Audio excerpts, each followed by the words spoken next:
Good evening and welcome to everyone who's part of this series today. We are at a book discussion organized by Center for Public Policy Research. CPPR is an independent public policy think tank based in Kochi in the Indian state of Kerala. Our engagement in public policy began in 2004 and has initiated open dialogue, policy changes, and institutional transformation in the areas of international relations and security, livelihood, education, urban reform, health, governance, law, and all related subjects. To know more about what CPPR does and all our previous projects, please log on to www.cppr.in, and you can also look into our social media accounts. I'm Reetika Syal, Senior Officer Research at CPPR, and I will be moderating today's discussion. Today, we will focus on a recently released book, Politics and Society Between Elections, and this book has been edited by Professor Siddharth Swaminathan and Professor Suhas Palshikar. They are part of the discussion today, and it is a complete pleasure and honor for me to introduce to you two of my mentors, guides, teachers who are here to share their thoughts on the book with us. Professor Suhas Palshikar is based at Pune. He has been a professor of political science at the Savitribai Phule Pune University. He is currently the co-director of the program on comparative democracy, Lokniti, which is located at CSDS in Delhi. And he's also the chief editor of the journal Studies in Indian Politics. He has co-edited many books, including Party Competition in Indian States, Electoral Politics in Post-Congress Polity with K.C. Suri and Yogendra Yadav in 2014, and Electoral Politics in India, the Resurgence of Bharatiya Janata Party with Sanjay Kumar and Sanjay Lodha in 2017, which was a Routledge publication. His recent publications also include Indian Democracy, which is part of an Oxford India short introduction series which was published in 2017. Professor Siddharth Swaminathan is professor at the Azim Premji University in Bangalore.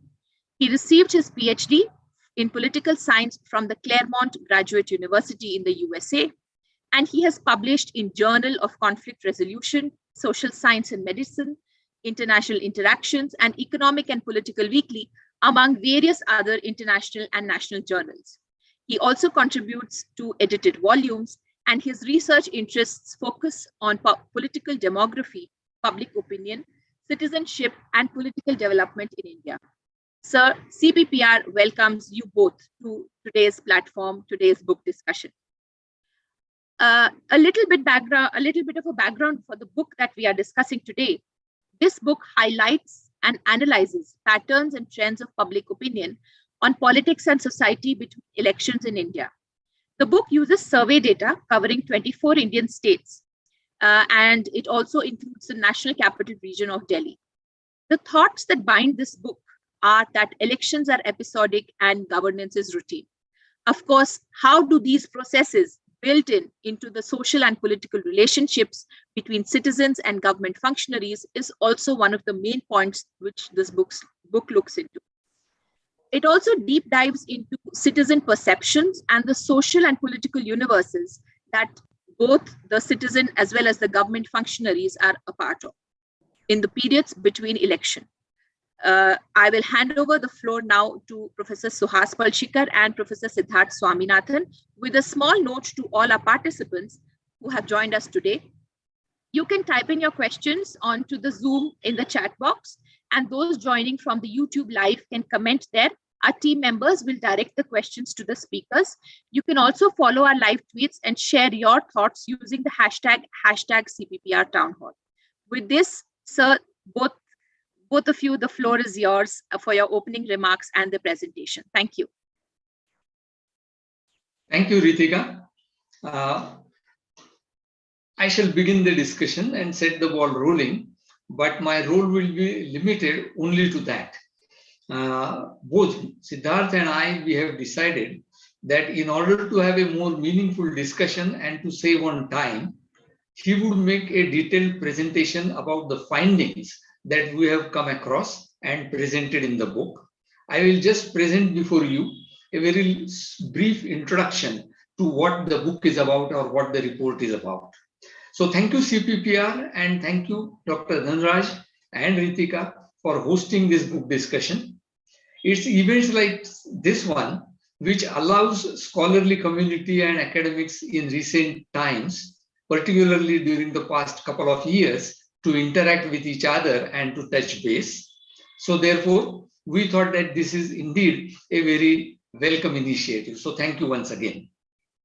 The moment we talk of social scientific jargon, such as the simplest jargon like nationalism, or the more fashionable but at the same time complex jargon such as populism, it not only invites a lot of curiosity among the social science community, but it also invites a lot of labeling. They are used more as labels rather than technical terms having technical meanings.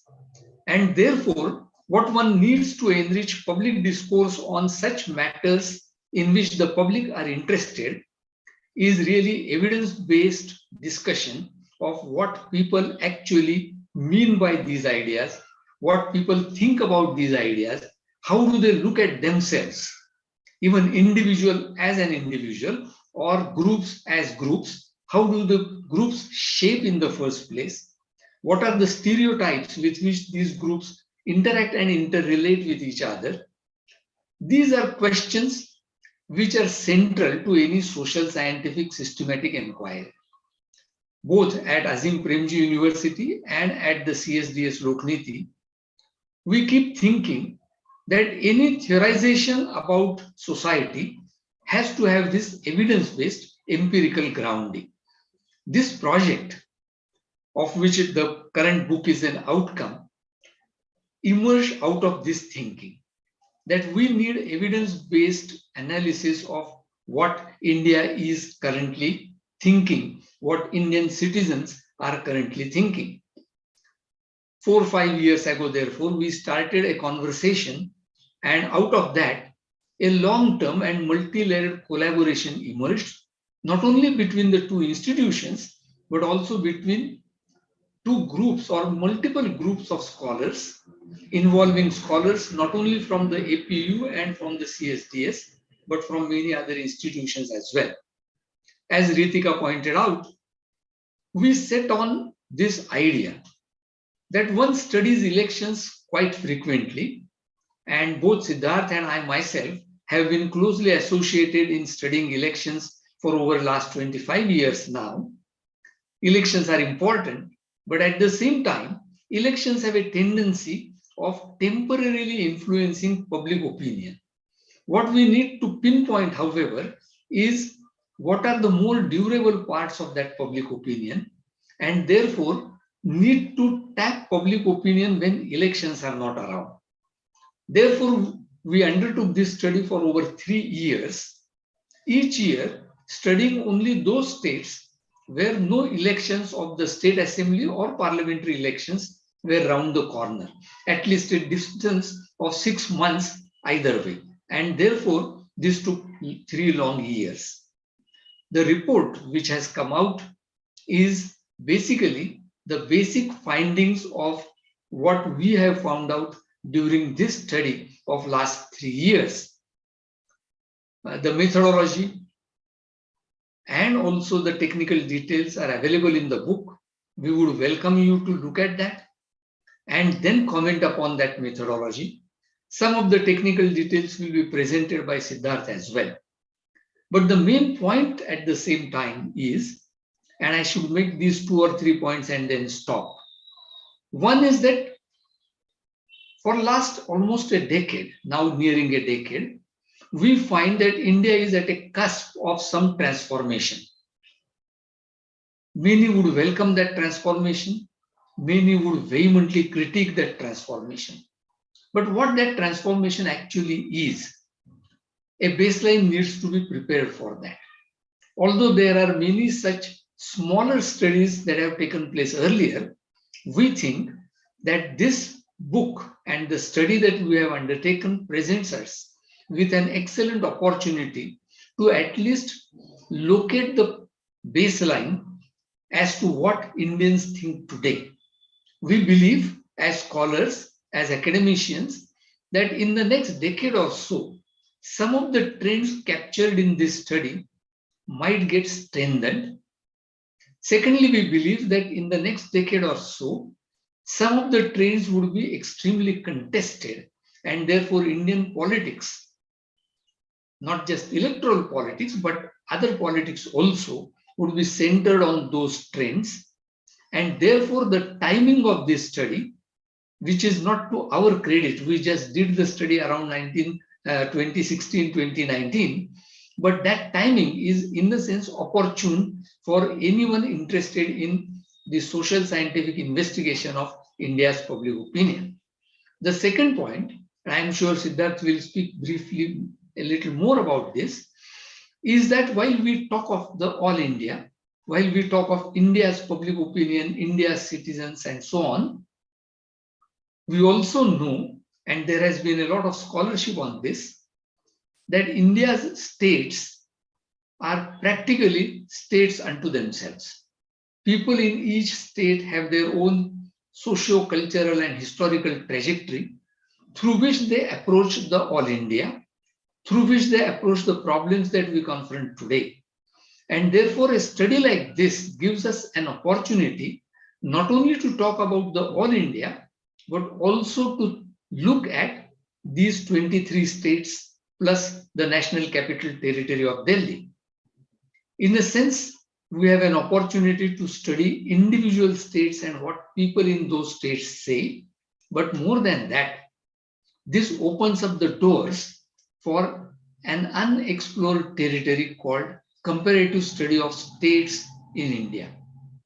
One can look at states like Maharashtra and Karnataka, which originally were part of the same Bombay province, or one can look at Andhra Pradesh and Telangana, which were till recently part of the same state, or one can divide the country into north and south, east and west, and then look at the differences and similarities. What are the similarities and what are those differences is something that needs to be done. That task is not yet done fully. Our book only presents the initial trends. This is a report which opens up possibilities, the data for which will be made publicly available, and therefore scholars interested in these issues will be most welcome to mine that data, and not only to make new presentations, but probably contest our findings and our summarization of the trends that have come out.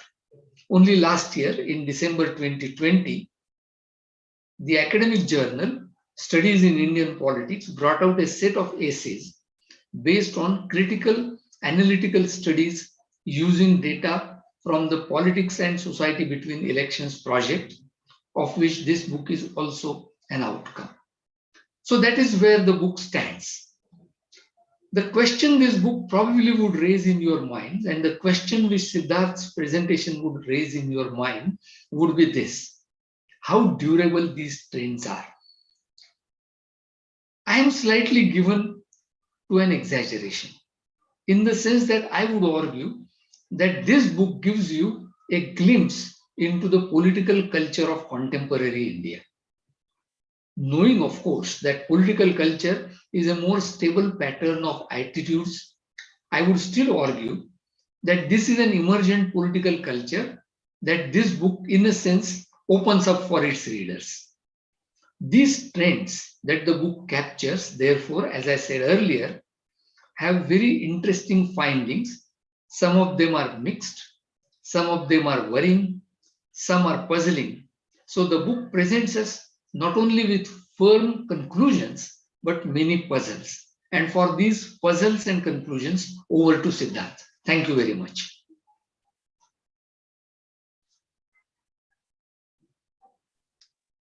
Thank you, Suhas ji. Thank you to, again, CPPR. Thanks to Reetika, Dr. Dhanuraj for this invitation. I will just share my screen and begin the presentation so that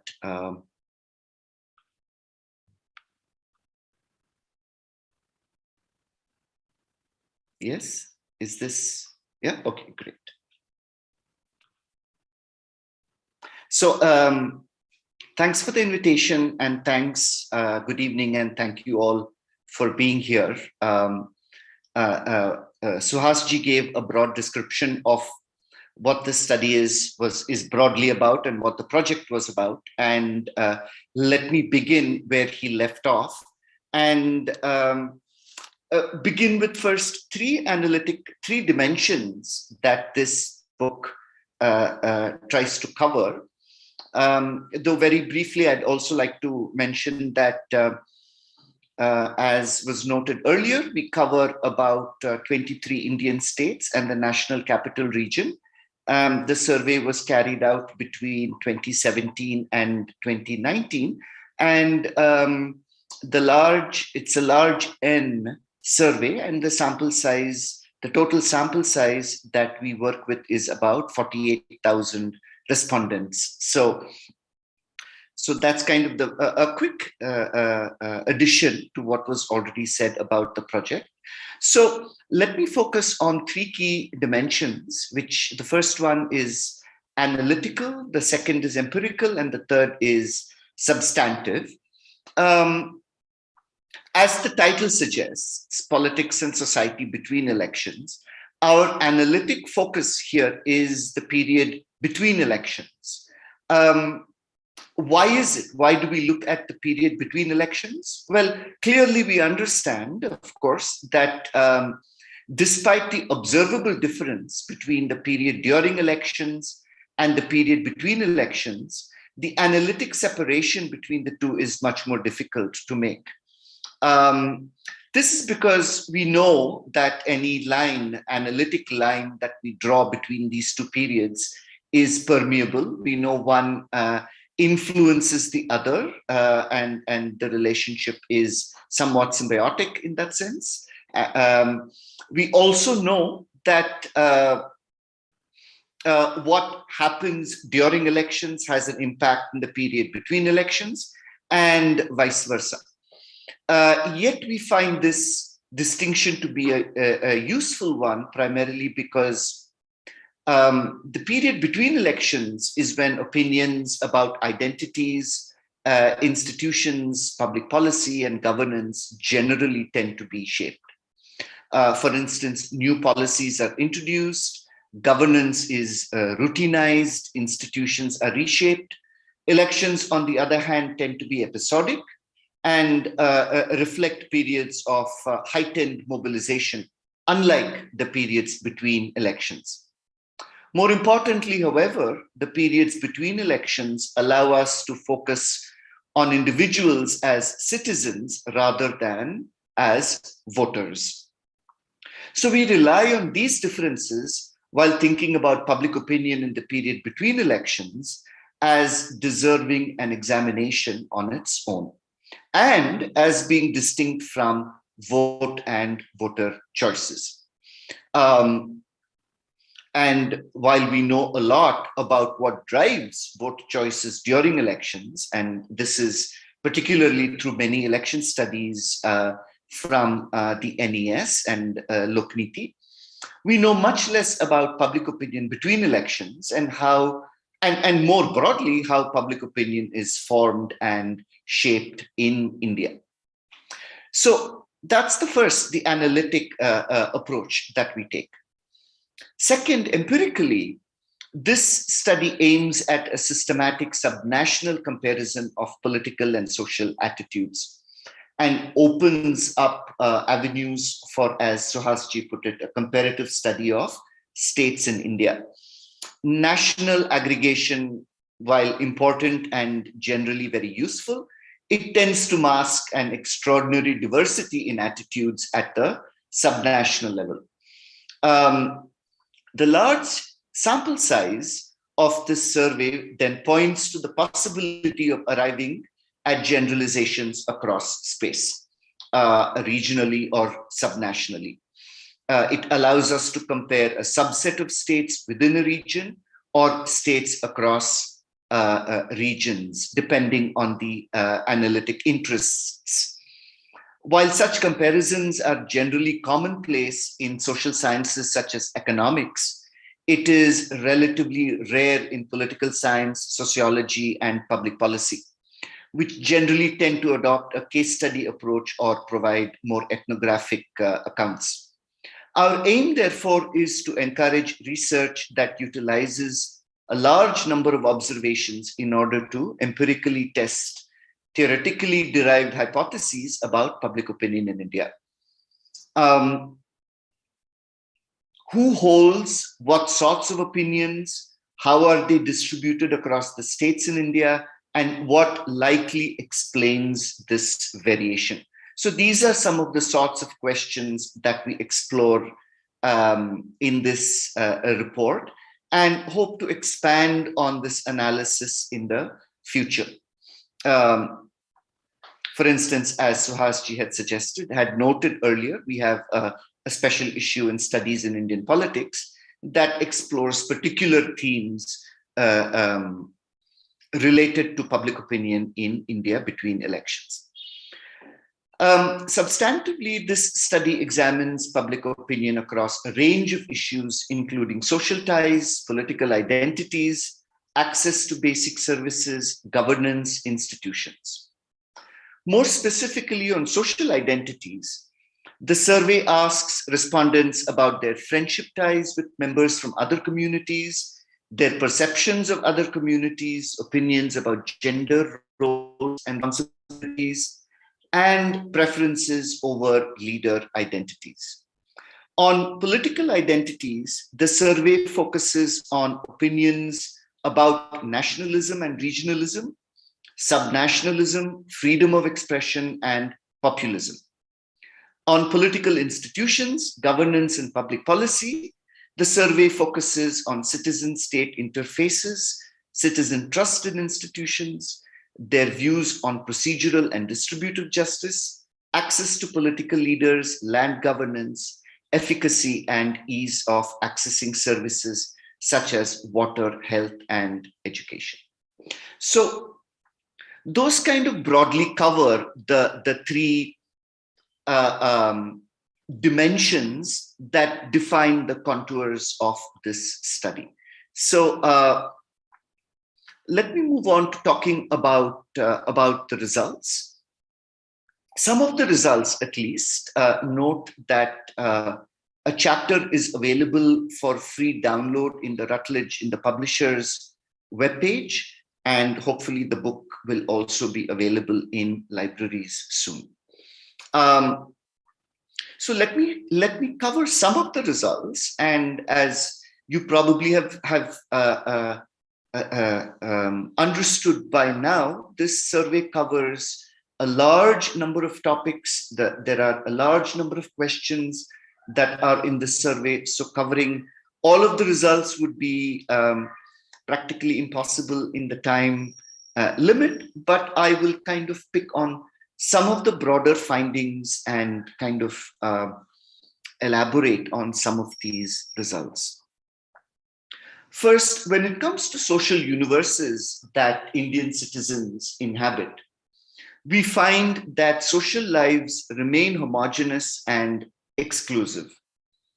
We observe stronger bonding capital, intra-caste or intra-community capital, and much less bridging capital, that is inter-caste, inter-community friendship ties, especially when we look at these friendship ties across castes and community identities. For instance, larger shares of respondents report having friends from their own castes or their own communities. Education appears to build cross-caste ties, but it also appears that particular caste groups report fewer, for instance, Adivasi friends across levels of education. So we find somewhat different patterns when it comes to the impact of education across particular caste groups or particular community groups. We also observe a persistence of caste and community stereotypes as hardworking or lazy, violent or peaceful, patriotic or unpatriotic. For example, majority communities tend to see minority communities in a much more stereotypically negative light rather than a positive one. There are stronger preferences for a leader from one's own community, and we find there is also some kind of a geographic spread to these sorts of attitudes about social attitudes, right? More generally, what we observe is a paradoxical mix of attitudes.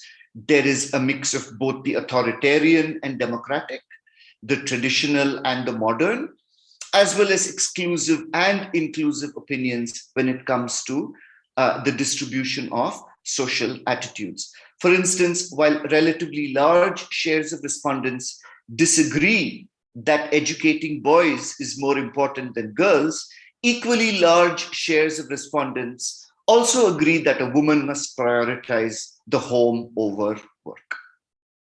The second point here I'd like to make is that we observe very distinct spatial patterns in the distribution of political identity, be it a regional, subnational identity or a cultural, national one, or even thinking about freedom of expression and what constitutes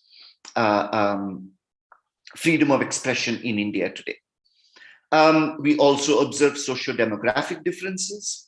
For example, Hindus tend to disallow the freedom to criticize elected leaders relative to other minority communities. There are clear geographic differences when it comes to opinions about cultural majoritarianism, and we find that it coexists with a persistent subnational identity, which is spread geographically. Generally, we find that Hindi-speaking states express a greater national over a regional identity.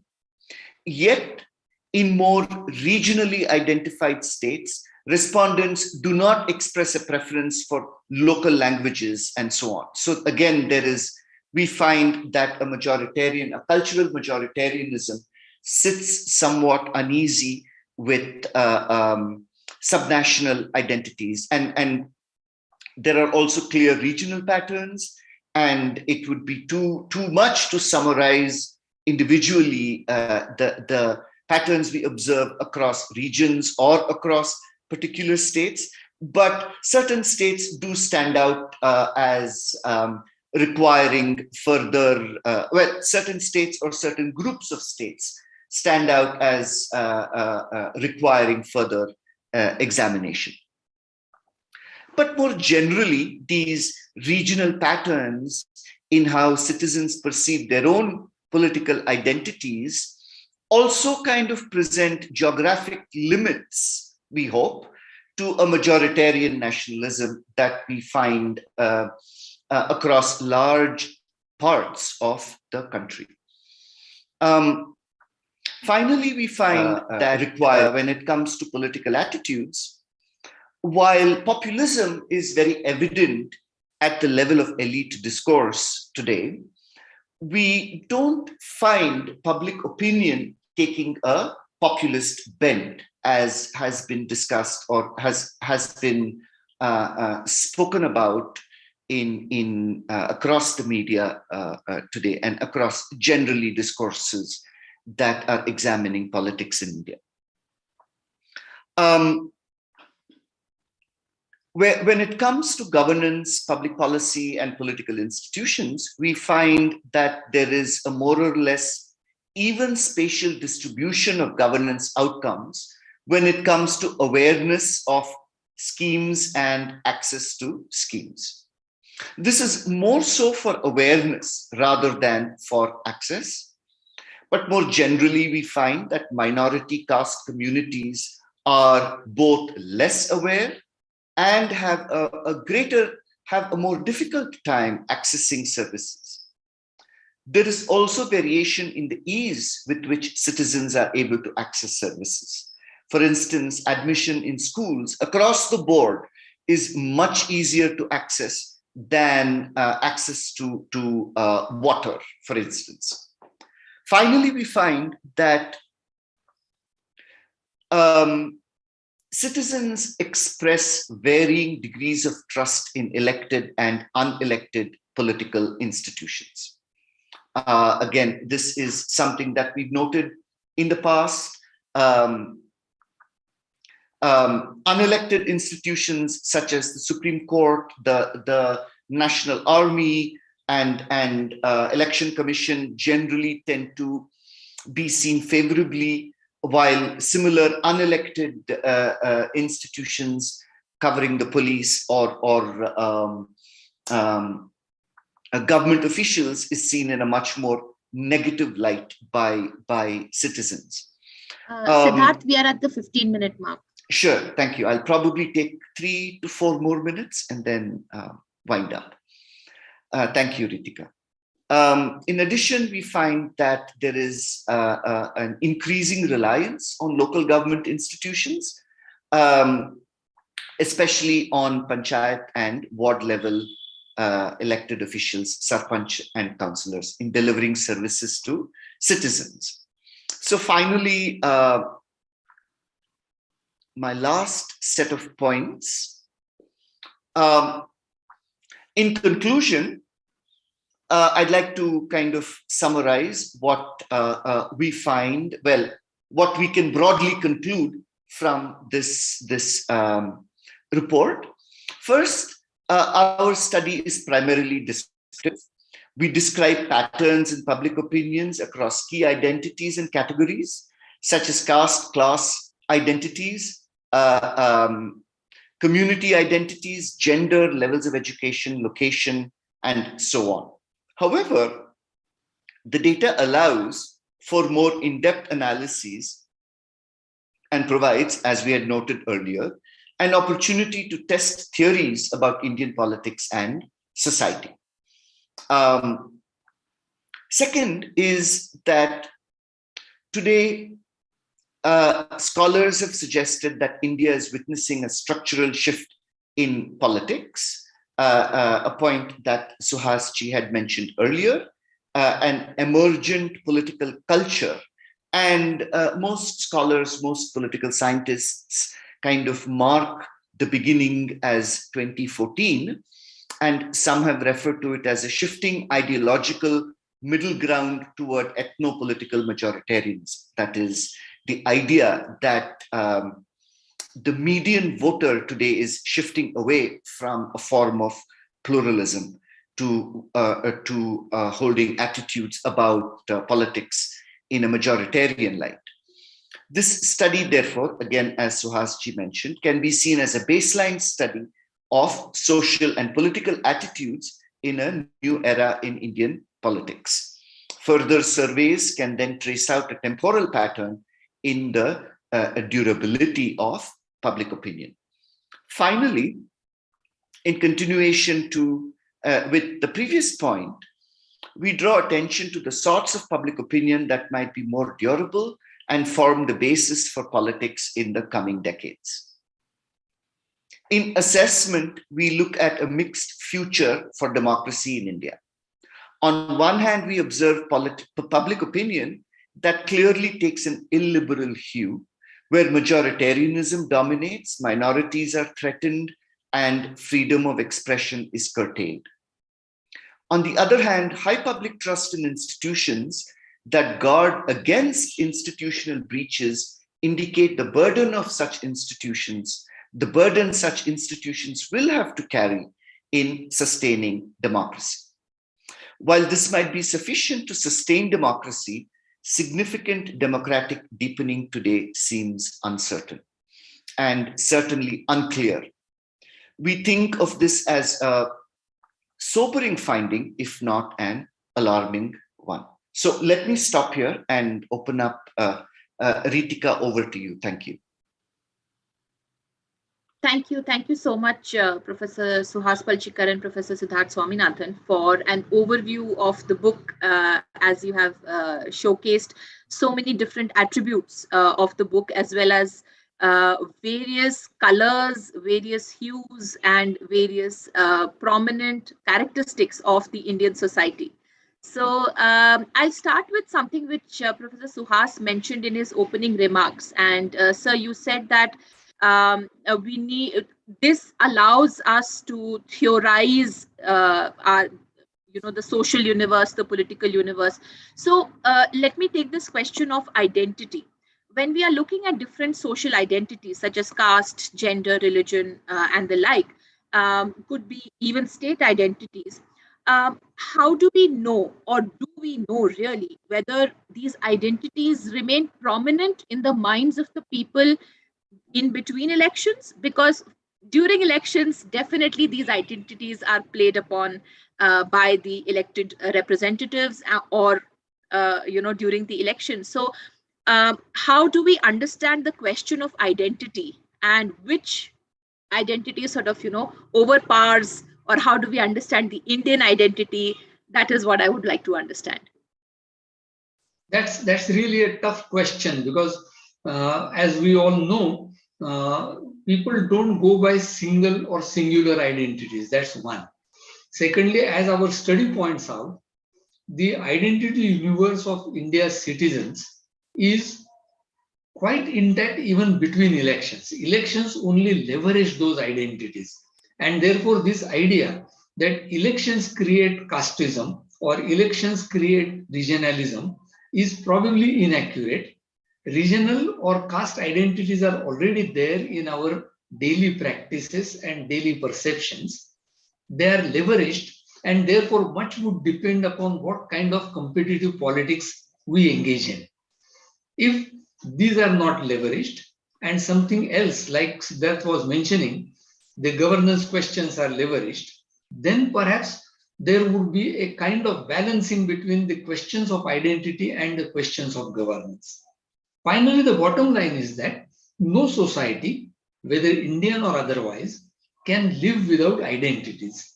And in a sense, therefore, it is not just a cultural but also socio-political requirement of a society that it needs identities as pegs at which people will hang themselves. And therefore, we cannot wish away identities. The question is more than having identities, relating to each other's identities. It is a question of intergroup relations rather than self-perception of different groups. Yeah, I'd just like to add, buttress a particular point, which what the results seem to show, at least very clearly, is that the positions adopted by respondents appear in some ways contradictory on many issues. Paradoxical is what we kind of were thinking about it. So, freedom of expression, for instance, while large numbers of responses believe that it is important for individuals to express an opinion that privileges, let's say, dictatorship over democracy, right? Large numbers of respondents also feel that leaders should not be criticized, right? So these kinds of contradictory impulses allow certain sorts of opinions and certain sorts of themes to get played up during elections. So I think that is the point that I would like to kind of make here. And the existence of these sorts of different attitudes, I think, also makes it possible for particular views to kind of be leveraged during elections, and not others, but particular ones. I'll just stop there, Reetika. Yeah, thank you so much. Interestingly, the third chapter which you mentioned is available at the on the Routledge website. In that, you highlight that while discussing nationalism, you found that the Hindi belt states cohere around similar positions on most questions pertaining to majoritarianism. and also the significant majority, the minority populations or states with larger minority populations would perhaps tend to adopt more pluralistic views.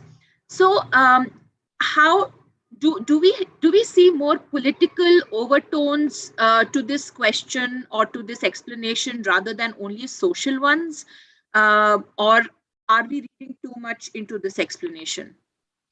So, it's open to both. Siddharth.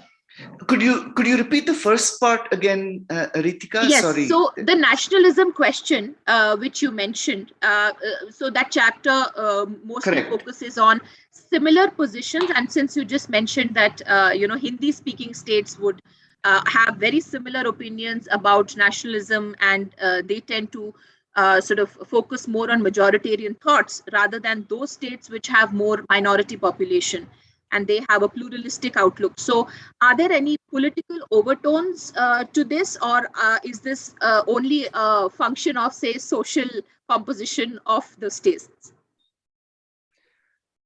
I think there are, well, first is that one very, perhaps one general or one broad geographic distinction is that regional identities tend to dominate in pockets. So there are a set of states in southern India which exhibit very strong regional identities.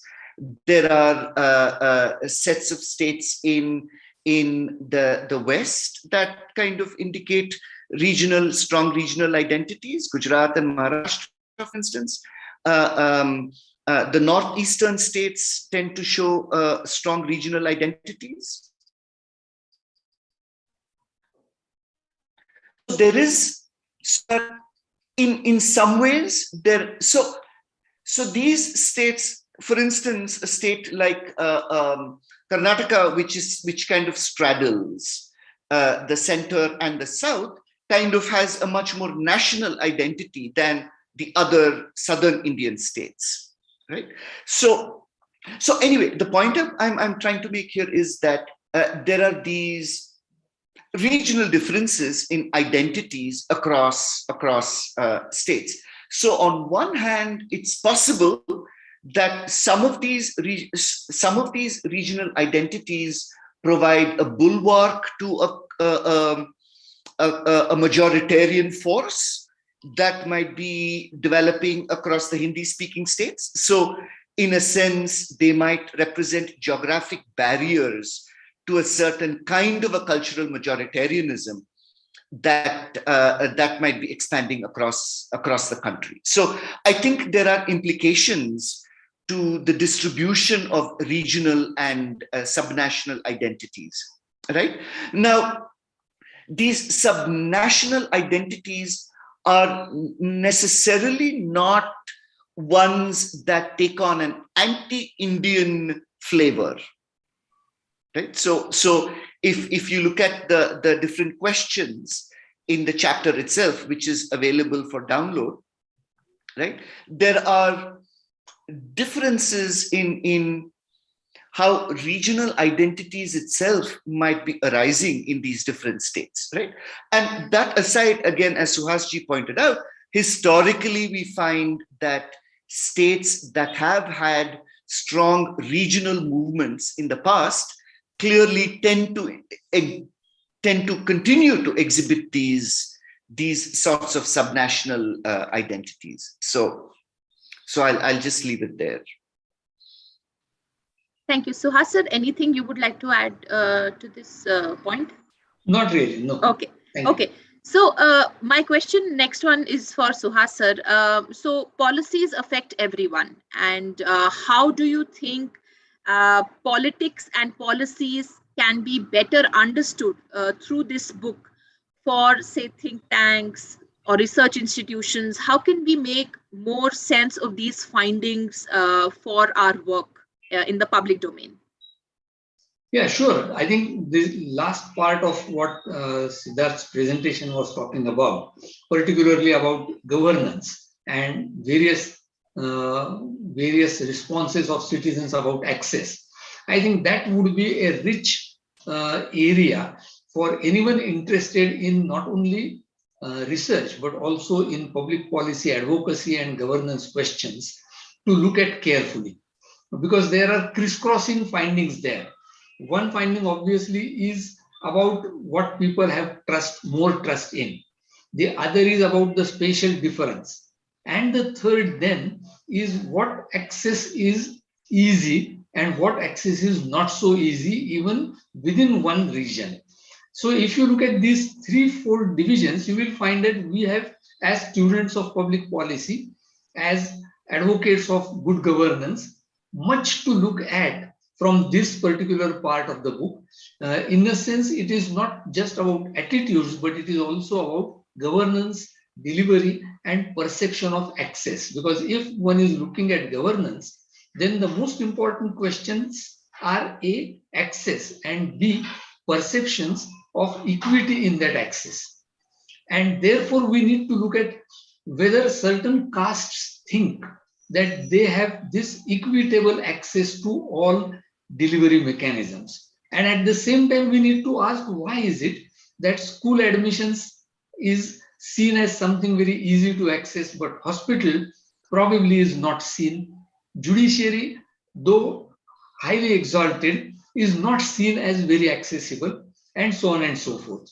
So these are, as I would say, less paradoxical but more puzzling findings which need further research. And a point which Siddharth made, I would like to reiterate that this should not therefore be seen as the last word, but a baseline.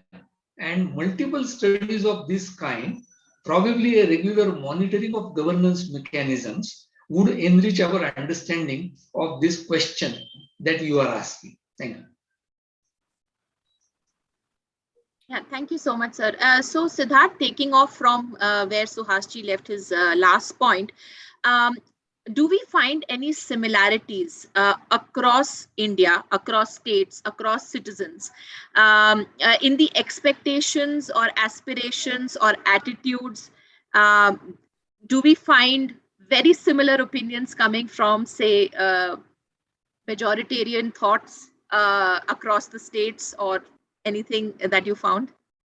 Yeah, I think, again, going back to the point about governance and policy, well, more broadly, I would say that there is a certain, when it comes to certain issues, we find that there is a unity, a kind of a consensus of public opinion, where large numbers either agree or large numbers disagree on a particular issue, right? For example, if you look at access to services across the board, whether it is, whether it's awareness of services, whether it is a central scheme, whether it's a state scheme, across the board, we find a large degree of awareness. So we find that there is uniformity in public opinion when it comes to, let's say, awareness. Yet on certain other issues, communities, groups are highly polarized.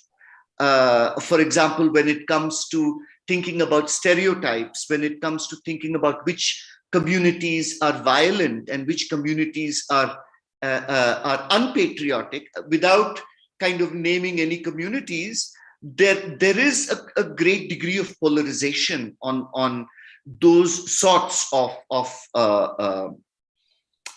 questions. So this is kind of a key finding that emerges throughout, and I think, again, this allows, let me go back to an earlier point that Suhasji made right up front, which is that we can expect a greater degree of contestation today. And that's precisely because of the kind of polarization that is happening across certain possible attitudes which are held salient by communities and groups across the country today. Right. Thank you. Thank you so much for sharing those thoughts. I think the question, one question has come from the audience that when we are looking at your reflections of how you look at the data or how you have been studying the data, do you find that the advancement of technology in the temporal settings of, say, unity and polarity mix, do they actually reflect in the trust deficit by any chance? Do you find any difference in the trust question when it comes to, say, unity or polarity of identities? Shall I go, Suhas? Yeah, please. Yeah, well, that's interesting question. For instance, across the board or across most states, the national army is seen as a very trusted institution, right? But when we look at specific geographies, we find this not to hold true, right? I mean, one can think of areas where army presence is very high, and we find particularly those regions where trust in the army is kind of relatively low.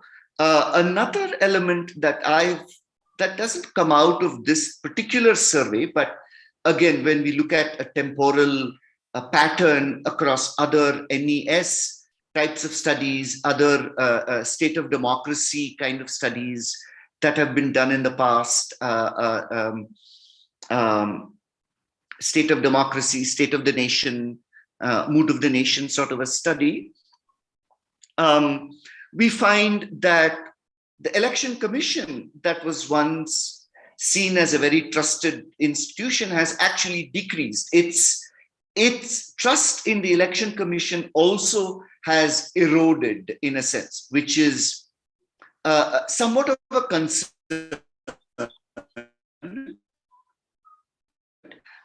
So the kinds of temporal assessments that we make are somewhat limited, and we can only go back to other surveys that have been done in the past to kind of see this. But regions where the army is far removed from the population, we find very high levels of trust for the national army. Right. Thank you. So we have another question from the audience, and this is very specific to the class as a marker, which is being studied along with the other social identities of, say, caste, gender, region. So do you think that class is a prominent identity in the study of Indian politics, and where does it stand with respect to other identities? And also, what was mentioned as the method that you use to study class as a category? This is one of the audience. Thank you. Please, Siddharth. Okay. Yes, I think class is an important identity. We cannot deny its caste, class, and religion are probably the three meta lenses, or the three meta narratives, as political scientists have called it,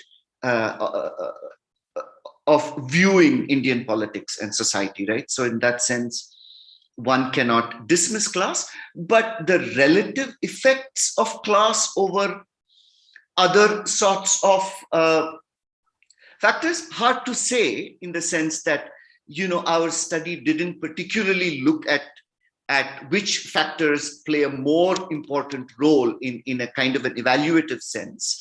But interestingly, what we do observe is that in some instances, education and class tend to be very correlated, and they kind of move in same ways. How let's say individuals think about friendship ties and so on. Class seems to mirror education. In some other instances, we find somewhat very different effects. For example, when it comes to nationalism, we find that class is not, class, in fact, increasing levels of class is correlated with higher levels of a majoritarian sort of thinking, and there is some variation across levels of education, right? So how do we measure class? We try different ways of measuring class, and admittedly, it's difficult to measure class, but we think of certain salient factors. One is we use an asset index. So we ask respondents the kinds of assets they have. And this is typically a list of consumer durables that we see whether a household possesses or not, right? So that is one way in which we look at class. Another way in which an alternative way of looking at class is also using housing structures, the kinds of physical markers of dwellings, right? The pakka housing, kacha housing, the kinds of materials that have been used in the construction of residential structures, right? So that is another way in which we use class. We actually construct an index that combines the assets people have with the kind of housing structure they live in. So class is not really conflated with education. And we know income is very difficult to measure, right? Reporting income is always a difficult. Getting people to report their income is always very difficult. People who've kind of worked on survey research struggle with this idea of how do we measure class, right? And so these are some ways, and we are always, of course, open to new ways of thinking about measuring identities, since we know that they kind of tend to be slippery at times. Thank you so much. So my next question, I think one of the last ones, is that we know that state has a weak capacity to deliver, and I think the voters and the citizens realize this more so, during elections when they take stock of what has been done in the last 5 years. So do the voters realize, or do the citizens realize and note this, that does this translate into losing trust over the machinery, and does this lead to, say, more input and more strengthening of the decentralized system? Have there been any similar thoughts which have been shared by the voters and the citizens that you have spoken to? I think this would probably lead to a more interpretative kind of exercise, because the point that was mentioned in the presentation was that people look upon the local governments more with more trust and more expectations. Having said that, we must also remember that this doesn't lead to distrust. It leads to actually burdening of the state institutions in the country. And that's why I thought that it's really outside the purview of the questions and answers that we have had in the survey setup. The survey setup, you ask about access, you ask about expectations, you ask about trust. Having asked all these questions, the question would still remain as to how the Indian state is overburdened with expectations of citizens from different sections of the society. And that probably is a challenge which economists as well as other social scientists have always pointed out, the gap between expectations and state capacity. That is really the bottom line. Yeah, I'd also like to add that for instance, when it comes to access to services, clearly we find that dominant communities, groups have easier access to services than minority communities, right? Now, and generally we also find minority caste, other sorts of communities also tend to have relatively lower levels of awareness, right? So then one could ask so in a sense, the state reaches these groups of people differentially, right?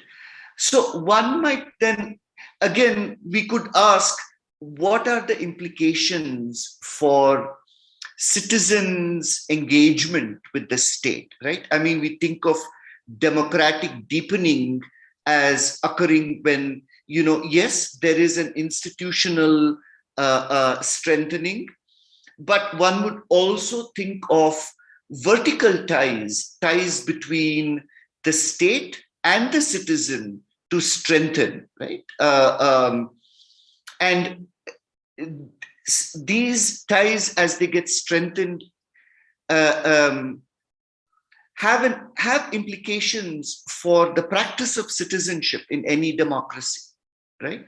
So the multiple points I think I'm trying to bring in here in a very incoherent way, I'm sorry, Reetika, is that on one hand, there is likely to be a greater distancing of individuals, communities that are less served by the state, leading to a lesser engagement between the state and the citizen, which in turn is likely to have implications for democratic deepening, right? And ultimately the construction of these institutions that strengthen the ties between the state and the citizen. But on the flip side, what the survey also kind of shows us is, as Suhas ji pointed out, the reliance on local leaders, on particularly local elected officials, that has come about through the 73rd and 74th amendments, right, has played a key role in how citizens access the state. Right. So not to simplify what you said, but I feel one of the things that is coming out of your explanations now is that if citizens are able to access services or they are able to, or they know that, okay, admissions to schools, hospital treatments, etc. is more accessible to me as a common citizen, I think they would be more intuitive and they would be more willing to take part in the political processes as well, say attending Gram Sabha, Ward Sabha, casting their votes, and perhaps coming out to strengthen the democratic process. I mean, I hope I've not simplified the explanation, but this is something which is coming out of, something that you said. And I think if I can sort of close this discussion with one last question, which I would like both of your thoughts on. How do you think this study is relevant for us to understand society and politics in between elections? So are the findings qualitatively different from when these questions are asked during elections? What have been the reactions or responses of the people, and how can you compare sort of the various studies of NES and this one study? Well, broadly, I would say that there is definitely a continuity, but the question is in the details. The real point is in the details. In the time of elections, in a sense, even the agenda of people's views is driven by the campaign, and therefore the initiative lies with the political class. Whereas this study shows what people independently think of those questions of their livelihood, and therefore this study is important. Secondly, the broader point which I made was that to the extent these opinions are likely to be durable, they would form the basis. And in a sense, your question relates to that, whether it is the people's attitudes that shape our electoral and competitive politics, or it is the other way around. And I would tend to believe that while there is a close interrelationship, it is these in between election views, public opinion as we call it, which gives a clue even to the political class as to how to shape their agenda, how to steer their agenda, and how to conduct competitive politics. But that's, in a sense, my take on this. So you can also ask the same question to Siddharth to close the discussion. Yeah, I think I'm not sure if I have anything more succinct to say than what Suhasji has kind of said in summary. Honestly, I don't know. Again, it is context dependent in the sense of what sorts of public opinions and what sorts of ideas are taken from the period between elections and magnified and highlighted in the period during elections. I think that is a much more difficult analytic task to identify, right? I mean, how do certain sorts of opinions make the transition from periods between elections to periods during elections? And I think further sustained kind of analyses of the two periods would probably give us a sense of or a better sense of these differences and answers to these tough questions that you have posed, Reetika. But again, yeah, thank you for this anyway. So. Thank you so much, Professor Suhas Palshikar and Professor Siddharth Swaminathan, for spending more than 1 hour with us and for giving us insights into the analytical, empirical, and the substantive portions of the book, and also for allowing us to get a glimpse into the minds of the Indian citizens when they are really not voters. I think all of our participants have enriched their understanding of the Indian society and the Indian politics with your explanations today. And we really look forward to reading the whole book and not just one chapter. So thank you so much to the participants as well for listening in so intently and for the questions that you all have asked. With this, I'd like to formally close today's proceedings. Thank you very much to the speakers once again, and have a good evening. Thank you very much. Thank you. Thank you very much. Thank you.